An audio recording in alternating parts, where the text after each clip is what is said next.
Here's what we're learning about termination of management agreements. Not only are you going to cease your activities as a property manager, but there are some specific things on this list that you must do. You must notify all of the current tenants of who the new property manager will be. And maybe it's going to go back to the responsibility of the owner. But when your agreement ends, you must notify all the tenants who is going to be taking your place. Okay.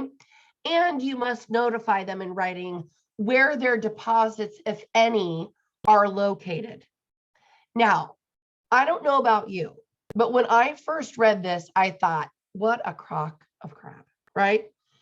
You mean to tell me I'm losing my job as your property manager and you want me to send notification to all the tenants that somebody else is taking my job? What? You don't want me to work for you anymore. I'm not going to work for you anymore. But that's not what protects the public. And I'll give you actually a personal example of it.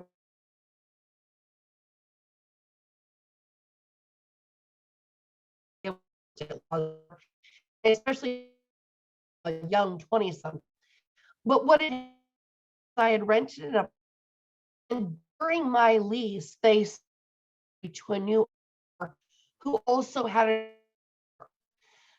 he took my lease, and of course, a lease up. I called the new property management company, said, here is, my notice to terminate the lease. I had to give a 30-day notice, and I'm leaving the property in better condition than I found it. When can I expect to get my deposit back? And they said, we don't have any deposits on file. We know nothing about it. Well, this is back many, many years ago when $500 is worth even more than $500 is today. And I missed out on getting that deposit back.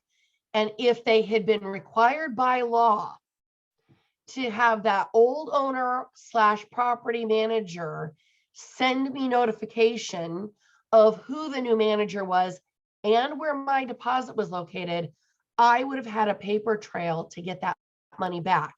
But because there was no paper trail, I lost out on that money. That would be enough money to buy a cruise, right? So I know it might be against your logic, but again, your logic isn't what matters here. It's what protects the public. And giving notification of who the new manager will be and where their money is located for deposits does help protect the public, and a great opportunity for a test question for you on the exam.